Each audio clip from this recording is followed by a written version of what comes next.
All right, we're live, so we are streaming. We have two people in. We have a big storm in Sacramento today, so here we are. Let's open with prayer. Lord, we do thank you that we can make it in today despite the weather.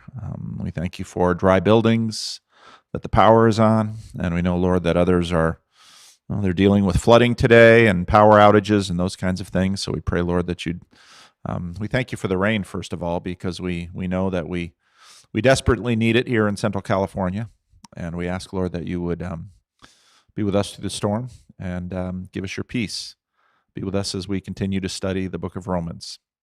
This we ask in the name of Jesus. Amen. All right. So this week, I wanted us to pay a little attention. We'll see how much we get through. I realized that most of the time when we talk about the Apostle Paul, we think about Paul as a Jew. And we think about Paul as a Jew who comes down to Jerusalem and defends his faith and his people against, at least initially, before his Damascus Road experience in the book of Acts. We think of him as a Jew. And the more I was working on the book of Romans and the more I was working on this study, the more I realized he's not just a Jew, he's also a Roman citizen. And we tend to look at those passages in the book of Acts where he sort of plays the Roman citizenship card as sort of a legal nicety to get out of things. But last week we talked about the fact that each of us has all of these layers. So if I think about myself, I think about, let's say, my mother's Frisian and my father's Jewish roots from the Netherlands. That's sort of the immigration layer. There's my great-grandparents' layer. And then my father growing up in parsonages around the Midwest, my mother in Massachusetts, there's another layer. Then there's sort of the Dutch Christian Reformed layer. And then there's my growing up in New Jersey layer. And then there's my time in the Dominican Republic layer. And now my almost 25 years in Sacramento layer here at Living Stones. We have all of these layers, and it very much produces who we are. And all of these things we take to our faith and to our perspective on God and what we believe. And I mentioned last week that the Apostle Paul has his Jewishness and now his Romanness. And it's exactly even that bridge between them that will become this movement that eventually will capture the Roman Empire. On this, now I'm playing with PowerPoint in Sunday school. Of course, I've had PowerPoint in the church service for a long time, but part of why I always missed PowerPoint in Sunday school is I'd have to print stuff out on paper to show you a nice graph, but I can show it now via PowerPoint. Now Rick can, pop it on the screen. This chart in the middle is not a weather map. It's called basically it's the Christian center of gravity. And if you imagine sort of the dispersion of Christianity around the world, you can sort of see where Christianity has migrated through the centuries. And if you look at, you say, well, why is it way down there in Africa? It's because Africa and Asia are becoming new centers of Christianity. This is not true of any other major world religion.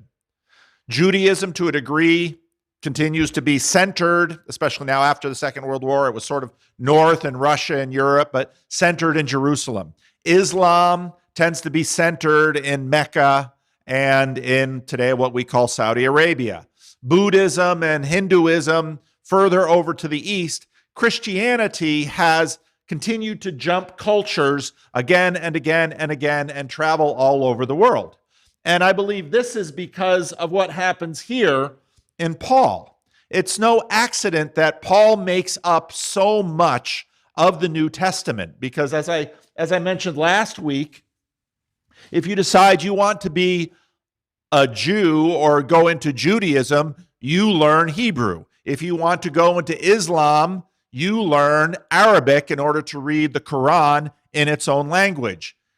Right at the beginning of Christianity, they read the Bible in Greek, which was a translation that was done in the first century before Christ. And that then became the Bible of this new church. And so right from the beginning, Christianity began to spread and take root in other cultures and other places all around the world. Now, a couple of weeks ago in my sermon, I talked about Roman divinizing language and how it gets appropriated by the God of Israel, by the church. And this, I think, partially has a lot to do with Paul, and it has a lot to do with just the natural process of what happens when, well, Maury, we've got a little rain, don't we? Over an inch already. Wow, that's a good storm already. And is this gonna keep going throughout the day? On and off. So Rick just put up the weather map onto the stream. It's not on there because we don't have the stream there. It's on. I've got this little computer showing what Rick puts up. So when you think about, if we think about evangelicalism, we think about the Protestant Reformation. What happens when any group comes to Christ is, we talked a minute ago about all of these layers that make up a person and even a civilization.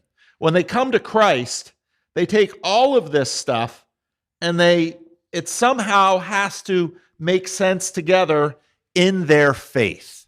In other words, the categories that they bring to the faith have to somehow take a hold of the faith and come together. And this is what we see in the Roman Empire. So Paul has a missionary challenge that he is uniquely qualified. So if you remember the story, the church is in Jerusalem at the day of Pentecost, and you have this miracle of the languages, okay? And then they stay there, and then there's a dispute between the Greek-speaking widows and the Hebraic widows. And so what the disciples decide to do is, in a sense, ordain 7 men to take care of the Greek-speaking widows. Why were there so many Greek-speaking widows in Jerusalem? Any idea?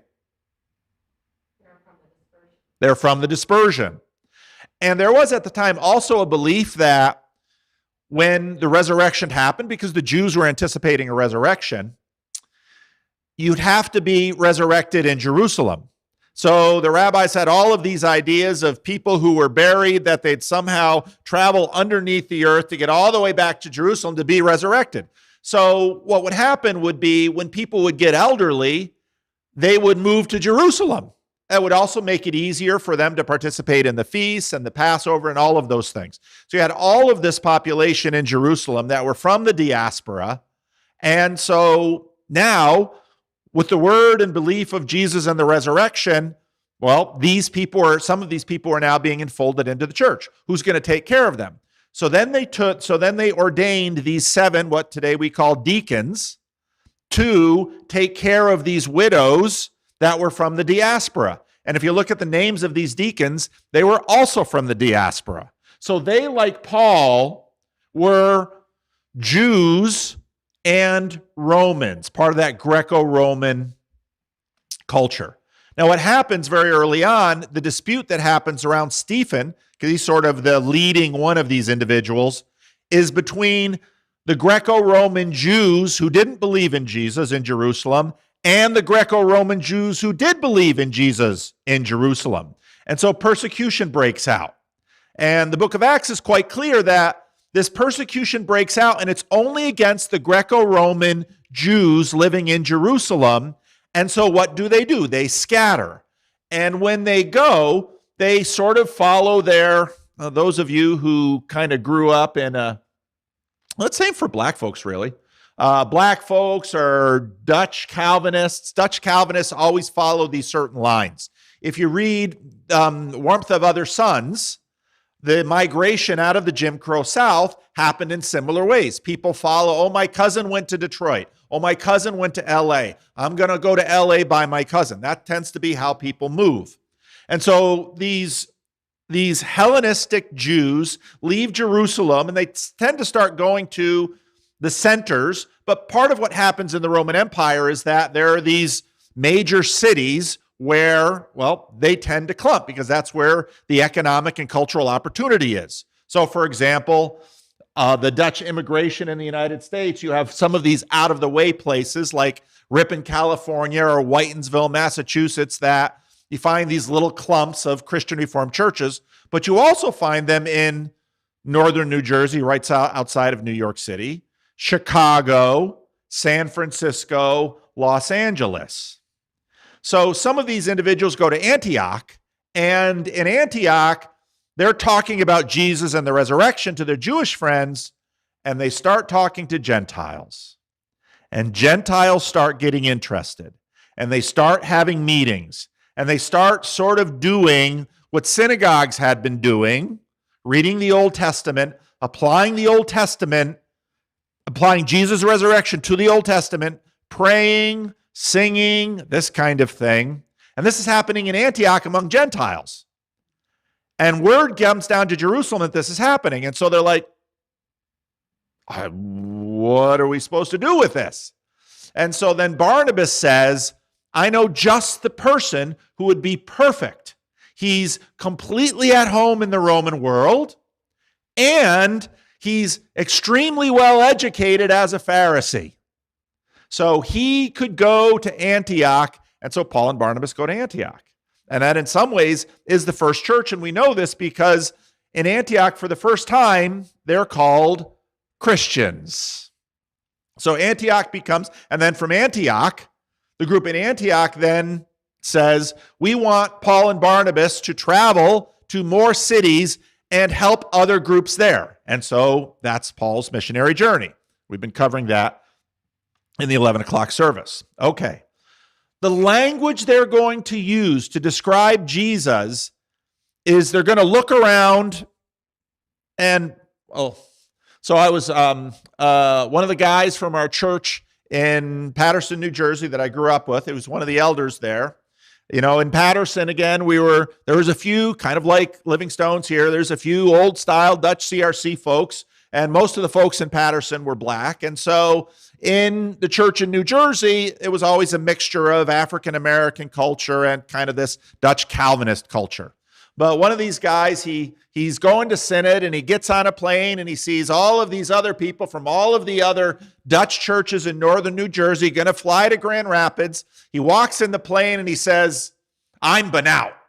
And of course, that way, Corinne isn't smiling, but Benout is this Dutch word that basically means it's hot and humid and muggy. And I don't know any Dutch, but I know Benout, because it's one of these words that kind of sticks even through the culture. And he said it kind of as an inside joke, because then all of the Dutch CRC people in the airplane coming from the New York area, so most of the people weren't there, they could sort of identify. My point with this is what you do when you're sort of looking to incorporate a new idea, and Jesus' resurrection and who he is in your life as a new idea, is that you sort of take language off the shelf.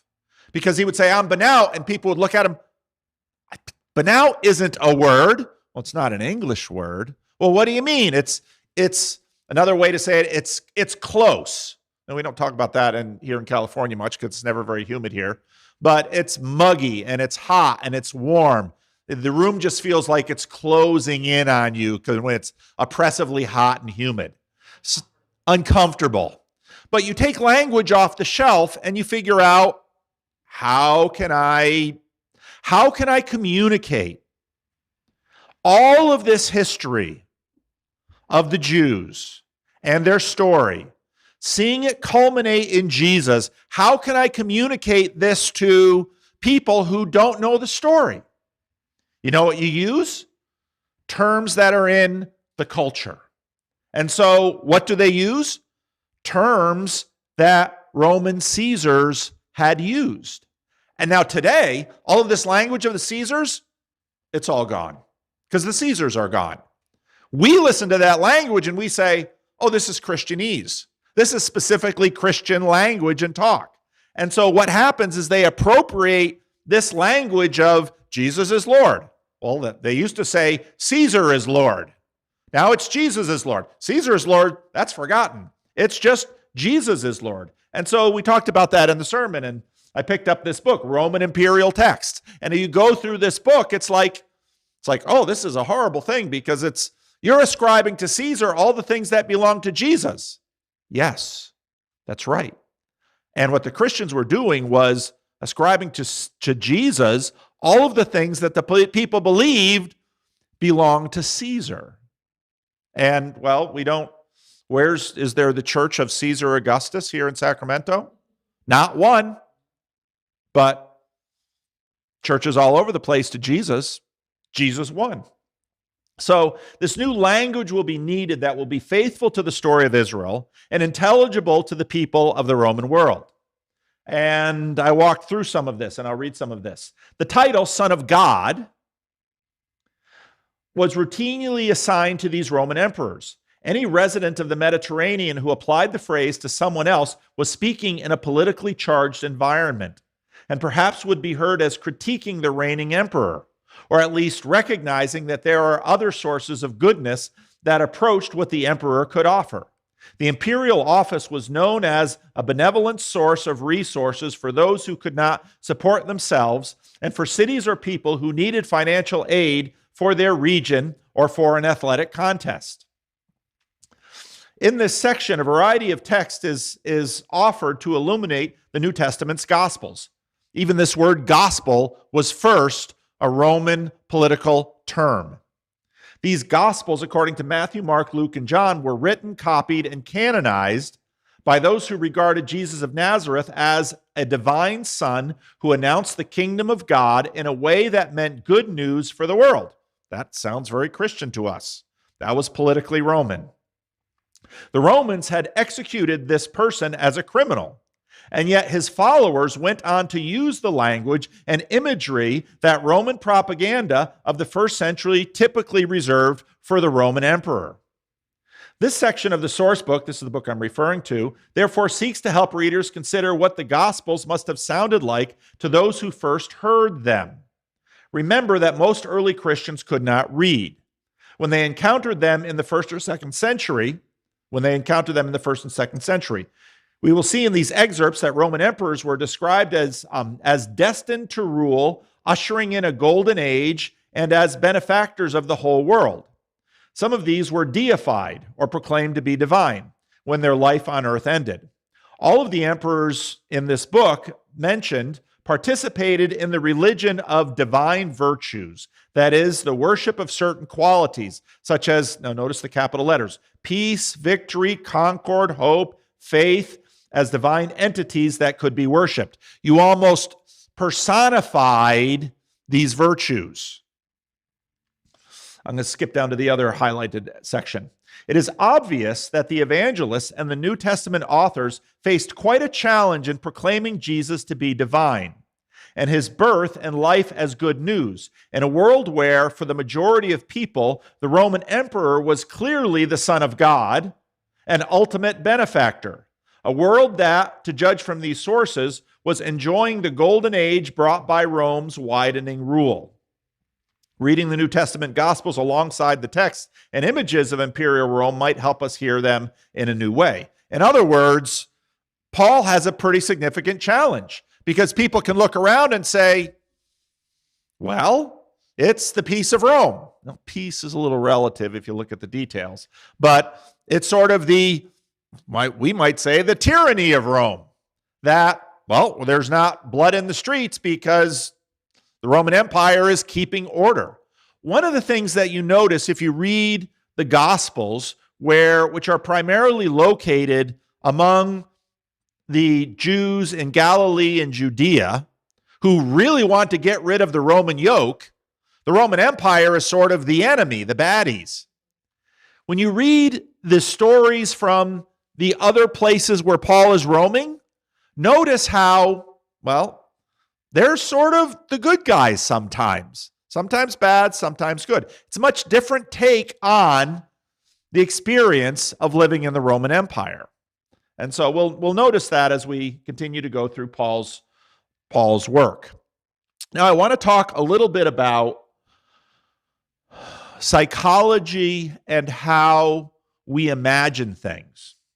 Because we're going to talk, this is a letter from Paul to the Romans. So when we hear that, what do we think? Who are the Romans? Well, the bad guys, for some, the people in Rome. They're the people in Rome. But when we think about a city, well, when you think about Sacramento, what do you think about? The capital. Okay. Right away, some building, image, thing goes to mind. Okay. When you think about Los Angeles, what do you think about? Freeways. Waiting in traffic. Okay. When you think about Washington, D.C., what do you think about? U.S. Capitol, seat of government. Now, all of us know Sacramento is way more than the capital. When I think about Sacramento, one of my earliest impressions of Sacramento was driving down I-5 and looking at tomatoes on the side of the highway. That's because I first got here during the tomato harvest season, and I thought it was the strangest thing seeing these trucks going down I-5 that were brimming with tomatoes, and they were falling off the trucks and landing on I-5.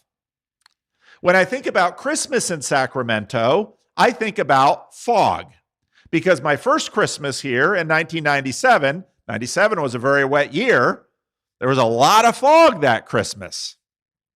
So what we do when we think about something too big for us to really capture mentally is we take these images, and we have these images stand for impressions, experiences, things, ways in which something too big operates in our world. Now, this is a quote from C.S. Lewis's book Miracles, where he talks about this dynamic. Because part of what we wrestle with in the Bible, oh, here comes Imelda. Well, I can open the door for her.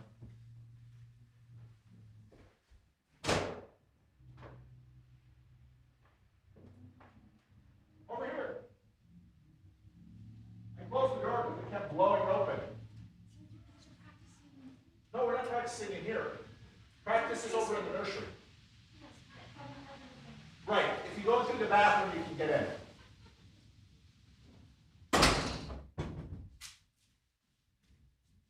Thought maybe they were done with practice and they wanted to. They're just starting. Rick's like, what kind of quality is this? The guy in the middle of the picture runs off. Well, that's what you get in a Sunday school class. C.S. Lewis is making the point, and actually he's talking about the ascension, that I got into C.S. Lewis's book Miracles because part of the dislocation that happened in the modern era after Galileo and Copernicus is that certain elements of the biblical story don't feel to us like they felt to someone who grows up in a culture that imagines, here's the church at the bottom, and then the moon is up here, and the moon is the beginning of the heavens for a medieval and an ancient person. And do you know what's above the moon? The ether is above the moon. Air is below the moon. And then you have the 7 stars. And if you read, for example, in the book of Revelation, the 7 stars are held in a hand, Jesus' hand. So you have all of these images that are completely natural to the people of the Bible that to us we don't understand. And so Lewis is trying to help his readers understand some of what's happening with this. And so he's talking about the ascension. And he says, in order to explain this, I must now touch on a subject which is as important, which has an importance quite apart from our present purpose. The book is about miracles, and of which everyone who wishes to think clearly should make himself master as soon as he possibly can. He talks about Owen Barfield. And then he says this, when I think about London, I see a mental picture of Euston Station. Now, I've never been to London. I had to Google Euston Station. Any guesses what Euston Station is? C.S. Lewis didn't drive. He never learned to drive. It's a train station. Because whenever Lewis would go from Oxford to London, now when I say the word Oxford, what do you think of? A college. He goes from Oxford to London, Euston Station. That in his mind is London. When I said, what do you think of Sacramento? The capital. What do you think of Washington, D.C.? Well, those monumental buildings. What do you think of Los Angeles? Freeways. So he says, whenever I think about London, I think about Euston Station. That's the image that comes up in my mind. But when I think, as I do, that London has several million inhabitants, I do not mean that there are several million images of people contained in my image of Euston Station. Nor do I mean that several million of real people live in the real Euston Station. In other words, he knows London is not Euston Station. When I think of London, any guesses what I think about? Big Ben. I think about Big Ben. It's an iconic image of London. It's what I think about because when I grew up, you'd see pictures of London and there'd be Big Ben. So he knows full well Euston Station is not London. What he recognizes is that there's an image in his mind that he uses sort of as a shortcut to think about London, just like freeways in Los Angeles, Capitol in Sacramento, monuments in Washington, D.C. In fact, I have the image while I'm thinking about London. What I think about or say is not about that image and would be manifest nonsense if it were. It makes sense because it is not about my own mental pictures, but about the real London outside of my imagination, of which no one can have an adequate mental picture at all. Okay, so we live in Sacramento. Right now, all of our attention and consciousness is focused in this room. In fact, most of this room you're blurring out. Because if I were to ask you without turning around, what's behind you in this room? What's behind you in this room? Don't turn around and look. Windows, the wall, bookcases. What's on the bookcases? Books, Bibles. You guys have a pretty good, you're quite familiar with this room. Nobody said those two vacuum cleaners. They've been in this room ever since we started using it after COVID, but you never see them. Now, if I had a cockatoo in a cage in this room and you walked into the room, every one of you would see it because it's different. But if I add a little something or another that your mind expects to see in the room, you won't even see it. That's how our mind works. And so the world is far too complex. So right now we're in this room and I've got the window open, so I'm watching City Life. You know, they're worried about making sure they get out on time, and so they're moving all of their stuff, and that's what's happening. And every single one of those people in that room is having their own mental experience. They're focused on moving carpets or moving books or taking down the sound system or how did the service go and meeting with people and that's just here. Sam lives next door. What's Sam doing? Well, he's probably awake, maybe making breakfast, maybe watching TV, maybe he's already at work over at the airport. How about Sam's wife? Well, his kids are kind of grown. Well, how about the people across the street? How about the homeless guy who's right over there? It's not Daniel, it's Mike. How about Billy, who's probably over in the corner feeling pretty wet and cold right now? Sacramento is full of far more than any of us can think or imagine. And so what we do is we condense it down into images. Images that somehow the small thing relates to the whole. This is the challenge we're going to have with Rome, because Rome is one of the most famous cities in all of human history. And if I say Rome, people think of maybe a fountain, maybe the Vatican, maybe Roman emperors, maybe the Colosseum, maybe lions eating Christians in the Colosseum, maybe togas, maybe Seven Hills. There's a world that's connected to Rome. And we have the questions, how do we take a world and sift it down into something small enough for us to manage and think about productively? And this is what Lewis talks about here. It makes sense because it's not my own mental image pictures, but about the real London outside my imagination, of which no one can have an adequate mental picture at all. Or again, when we say that the sun is 90-odd million miles away, we understand perfectly clearly what we mean by this number. We can divide it and multiply it by other numbers. We can work out how long it would take to travel that distance at any given speed. But this clear thinking is accompanied by imagining, which is ludicrously false to what we know the reality might be. Okay, let's imagine we're going to travel to the sun, 93 million miles away. If we could go 1,000,000 miles an hour, it would take us 93 hours. We can think that way. But we say, okay, I'm going to go to the sun and I'm going to travel 1,000,000 miles an hour and I'm going to get there. What have I just sort of eliminated from that whole story?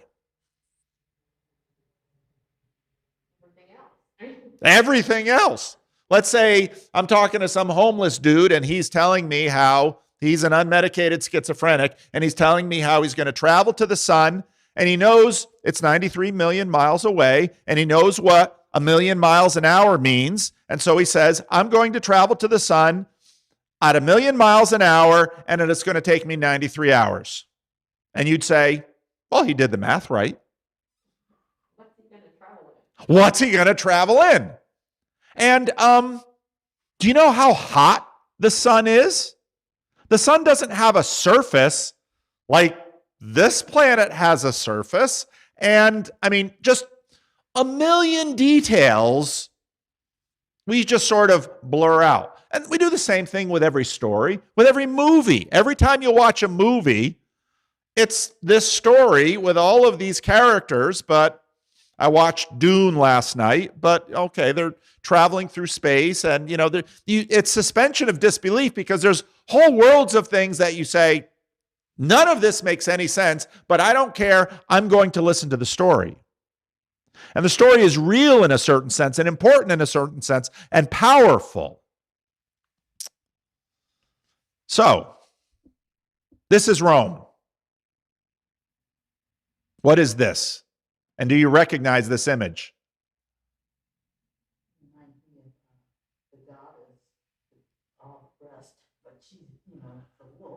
Okay, kind of reminds you of Artemis of Ephesus, which was this statue that was full of breasts. This is a wolf. Any idea who the two little baby boys are under the wolf? Romulus and Remus. Romulus.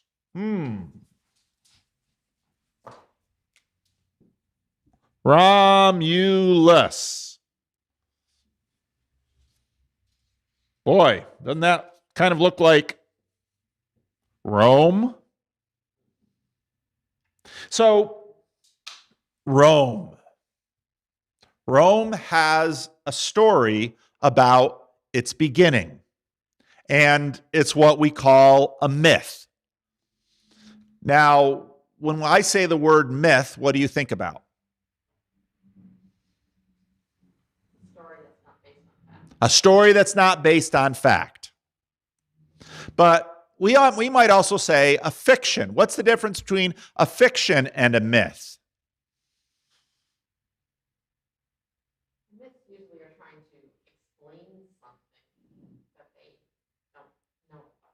Right. So when we think Sacramento is the capital, that's sort of like a myth. Because, well, but in this case, there really is a Capitol building in Sacramento, and laws really do get passed there. But is Sacramento the Capitol building? It's so much more. But we use the image of the Capitol building as a placeholder for far more than we can talk about.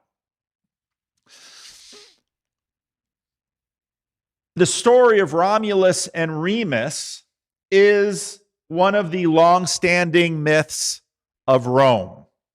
Now, I want to look at some of it, so that's why I have this piece of paper here today. Now, Cicero, any idea who Cicero was? Does his name sound familiar? Name sounds familiar. He was a Roman senator who was one of the top Roman senators who ever lived, and he also wrote a lot. And so we know a lot about Rome from Cicero. Cicero's is not the best known version of the foundation story. This story connected with this picture of the wolf and these two little boys. This is one of Rome's foundation stories. What's the foundation story of the city of Sacramento?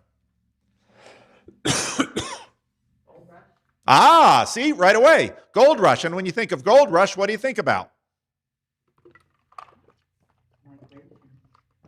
Migration. Do any of you know any gold miners? Well, maybe Roger likes to play around with gold panning. At least he used to for a while. No, because they're all dead.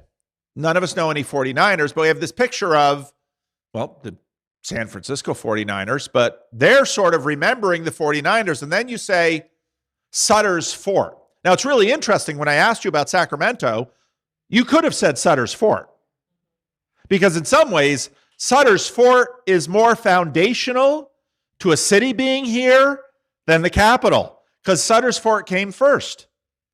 And California becomes part of the United States because of the gold rush and all of these people moving west. Now, we could have also talked about Mormons, because there's that story. And so all around the gold rush, there's all of this mythology. Now, there's truth beneath it, but there's all this mythology.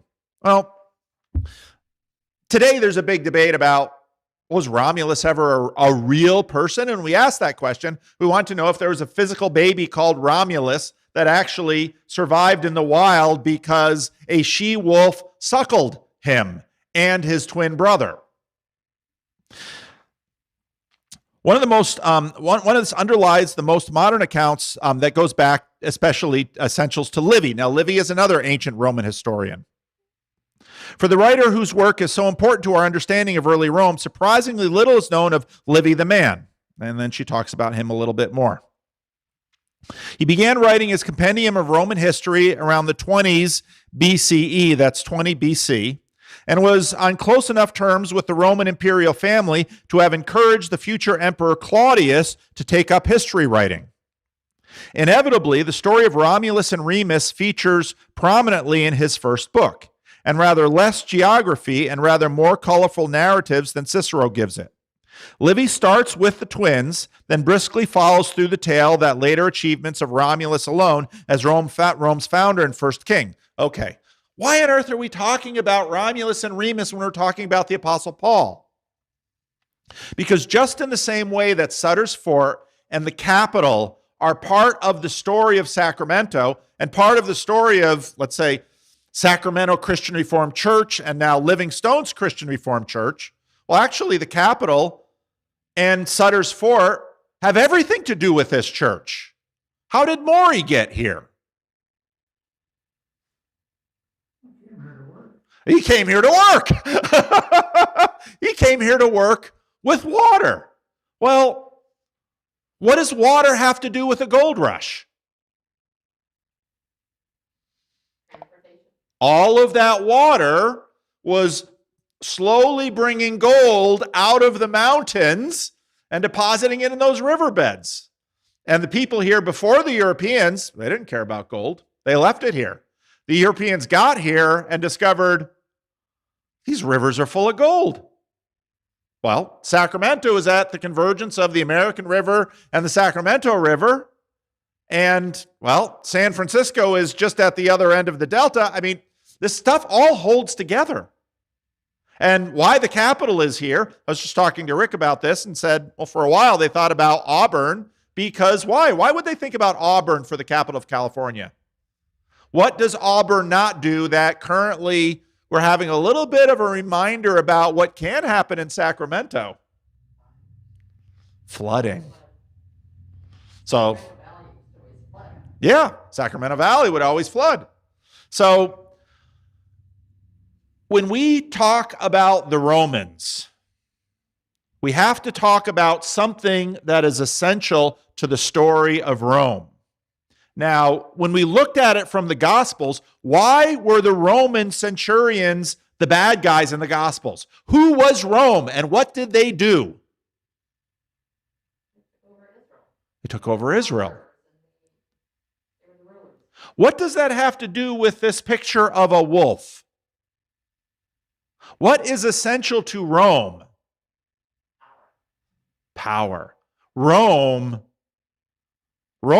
are wolves. What do wolves do? They devour. Book of Daniel. These monsters come out of the sea. What do those monsters have all these animal qualities to them? And what do? They devour. Now Romans aren't literally wolves. They're men. But they act like wolves. Why? Why do the Romans act like wolves? Well, who is their founder? Who is their leader? Who is their king? Romulus is their king. Why is Romulus so much like a wolf? He was raised by a wolf. Now wait till you see some of the other elements of this story. The little boys, Livy explains, were born to a virgin priestess. Hey, wait a minute. Romulus was born to a virgin by the name of Rhea Silvia in the Italian town of Alba Longa in the Alban Hills, just south of the latter site of Rome. She had not taken this virginal office of her own free will, but had been forced into it after an internecine struggle for power that saw her uncle Amulius take over as king of Alba Longa after ousting his brother Numitor, her father. Okay, so Romulus and Remus's mother is a virgin priestess. Now, let's think about the Gospel of Luke. Who do we meet in the Gospel of Luke very clearly? Another virgin, Mary. And the angel comes to Mary and says, favored of God, God is going to do a great thing through you. You're going to conceive not of a man, and you're going to bear a son, and he's going to be king of the world. Now, who does Luke write his gospel to? Romans. Why is Luke telling a story like that to Romans? Wait a minute. Romulus. Romulus is born of a virgin priestess. He's the king of Rome. But notice, Mary says what to the angel? Let it be so. Is this virgin going to conceive? Well, let's find out how she conceives. First of all, there's this whole power struggle around her, and her father has been ousted of his kingdom. Amulius then had used the cover of the priesthood and ostensible honor to prevent the awkward appearance of any heirs and rivals from his brother's line. As it turns out, this precaution failed, for Rhea Silvia was soon pregnant. She's pregnant. Who's she pregnant by? According to Livy, she claimed that she had been raped by the god Mars. One of the things that you're going to find throughout Roman mythology are the constant presence of rape. Now, if you're asking a question, what is Rome? Well, what is Rome? Rome's first king, after whom Rome is named of, is the son of rape, suckled by wolves. This is Rome. Oh. Now, she's raped by the god Mars. Any idea who the god Mars is? Okay. We have something else in our world that's Mars. What is that? A planet. Now remember, the moon is up here, and above the moon is ether, and there are 7 stars. And those stars, thinking astrologically like most people of the world, what do those stars do? They control things in the world, right? Now again, at the beginning of the book of Revelation, Jesus is holding the 7 stars in his hand. What is the book of Revelation saying about Jesus? He's sovereign. Now Mars, among the planets that we know of, is a little unique. Why? Has to do with color. It's a little reddish. What else is red? Blood. Mars is the god of war. So, what is Rome? Rome is the product of Romulus, who is suckled by wolves, born of a virgin who is raped by the god of war. You would think this would have been made up by enemies of Rome. We hear that today because all of those things are negative characteristics. Those are only negative characteristics because we are so deeply Christian, we don't even recognize it anymore. This is power. This is the power to take over and devour and own the world. This is Rome. Livy appears to have to be as doubtful about this as Cicero. Rome, he suggests, might have been a convenient pretext to cover an entirely human affair. So Cicero and Livy are kind of like, well, that's the story, but, she's supposed to be a virgin priestess. Yeah, probably didn't happen. One of the early claims, as the Christian story becomes more and more well known, is, what do they say about Mary? Mary had an affair with a Roman soldier, and they even come up with a name. Why are they saying that? Because Rome and Jesus are about to be competitors. As soon as she gave birth to twins, Amulius ordered his servants to throw the babies into the nearby river Tiber to drown. Hey, wait a minute. That sounds like a story I know.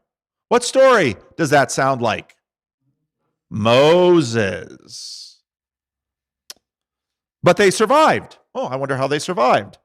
For as often happens in stories like these in many cultures, the men who had been given this unpleasant task did not or could not bring themselves to follow the instructions to the letter. Instead, they left the babies in a basket, not directly in the river, but as it was in flood next to the river that burst its banks. Before the babies were washed away to their death, the famous nurturing wolf came to their rescue. Livy was one of those Roman skeptics who tried to rationalize this particularly implausible aspect of the tale. The Latin word wolf, or lupa, was also used as a colloquial term for prostitute. Could it have been that a local prostitute rather than a local wild beast had found and tended the youths? But again, the point here is not so much, we try to think, well, what happened? Well, there's huge skepticism as to whether or not Romulus was a physical person the way we are, but it's in many ways beside the point when it comes to What is Rome? Well, this is Rome's story. Whatever the identity of the Lupa, a kindly herdsman or shepherd found the boys and took them in. Was his wife the prostitute? Livy wondered. Romulus and Remus lived as part of his country family, recognizing until years later when the now young men, when they accidentally reunited with their grandfather, the deposed King Numitor. Once they had reinstated him as king of Alba Longa, they set out to establish their own city. But they soon quarreled with disastrous results. Livy suggests that the same rivalry and ambition that had marred the relationship between Numitor and Amulius trickled down to the generations to Romulus and Remus. The twins disagreed about where exactly to site their new foundation, in particular, which one of the 7 hills that made up the city, there are in fact more than the famous 7, should form the center of the first settlement. Romulus chose the hill known as the Palatine, where the emperor's grand residence later stood, and which was given us the name Palace. That's where the word comes from. There are various versions of what happened next, but the commonest, according to Livy, was that Romulus responded by killing his brother. So because the sole ruler of the place that took his name, and became the sole ruler of the place that took his name, as he struck the terrible fratricidal blow, he shouted in Livy's words, "So perish anyone who shall leap over my walls," and it was appropriate slogan for a city which went on to portray itself as a belligerent state, but one whose wars were always in response to aggression of the other and always just. Yeah. So one brother kills the other brother. Wait a minute. I remember a story like that. Cain and Abel. And then Cain actually has a descendant who brags about, well, Cain is avenged 7 times. I'm avenged 77 times. This is Romulus. Now, what is therefore the mystique around Romulus? Sacramento is known by its capital, maybe Sutter Fort. The American capital is known by the White House, the Capitol building, the monument buildings. This is Rome, suckled by wolves. A brother even willing to kill his own brother if need be. He's the son of the god of war. Now, if you keep following Roman history, you will find all of these stories continue to go down through history. And the point to all of their enemies and adversaries is, don't mess with us. We are bigger, we are badder, we will destroy you, we will own you, we will conquer you. If you comply with us, we can be merciful, but if you cross us, we will destroy you. When it comes to the world of the first century that we are talking about, this is Rome. And Rome has demonstrated this around the world again and again and again and again. And so when we read in the Gospels who Rome is, that's what the Gospels are saying. But now, these are Jews. What would Jews say about Rome? And the Jews' legacy and promise. What do the Jews believe about themselves? They were the chosen people. They are the chosen people. And read those Old Testament prophets about the restoration of Israel and them being on the highest mountain and them ruling the world. Well, you can, the second half of these visions in the book of Daniel practically write themselves. What is God going to do to Rome?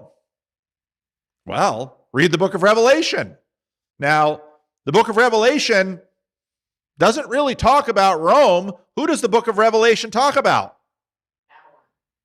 Babylon.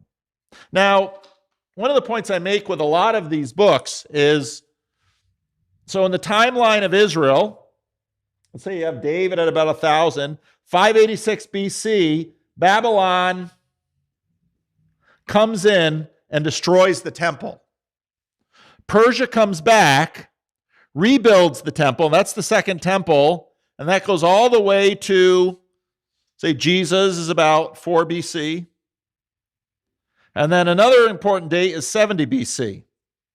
What happens in 70 BC? Rome destroys the temple. The book of Revelation, towards the end of the first century.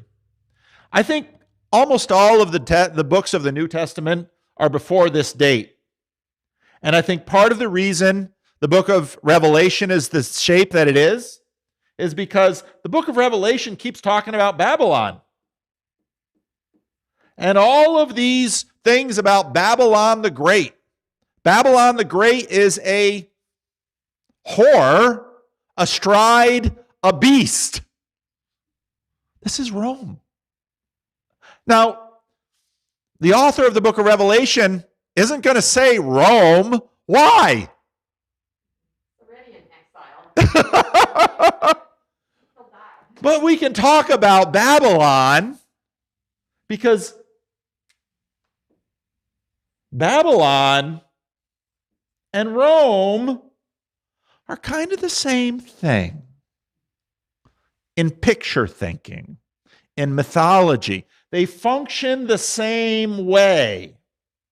Now, a new leader is born of a virgin. And he's going to be very different from this picture. He isn't suckled by wolves. He isn't the product of rape. And, when we read the Gospels, everyone wants this Jesus to act like Babylon and Rome. That's what he keeps being spurned on to do. You've gathered a crowd, arm them, take out the fortress that's sitting right next to our temple. Do the work to put God's people at the top. Well, what is the work that he's going to do to put God's people at the top? It's the most insane story you've ever heard. Because Rome makes its living by killing. I'm going to defeat Rome by being killed by it. It's like, excuse me? You can defeat Rome by being killed by it? Yeah. And then I'm going to kill the chief instrument of Rome. How did Romulus achieve supremacy over his brother? He killed him. What is Rome? Rome achieved supremacy over the world by killing its adversaries. Jesus received supremacy over the world by being killed, rising again. And now we have Paul writing to Rome. The whole story is going to become undone. Now, we're used to it because we're 2,000 years later.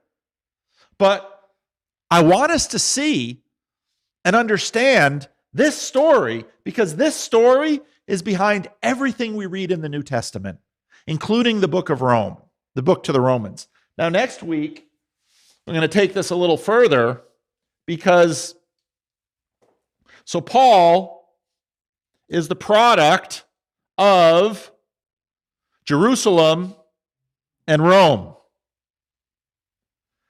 We've seen a whole bunch of negative things about Rome this week. Next week, we're going to look at some aspects of Rome that I would say by common grace get pulled into this story to actually help address some of negative things that had come into this culture. Because what's interesting is that there were these synagogues all over the ancient world before Rome conquered it. Why didn't those synagogues conquer Rome the way the churches did. We're going to have to figure that out next week. And it has everything to do, again, with this question of Rome. Because, again, Paul is not just a Jew, he's Roman. And so he's going to bring this together. So, any questions? Was this helpful? Fascinating. Because, this mythology, everybody knew this mythology for years and years and years. If you had a classical education, this is what you learned. And then when you learn it as a Christian, you begin to see it. It's like, oh, this stuff all fits together. How could the gospel become intelligible to these people where they started to become Christians? Let's pray.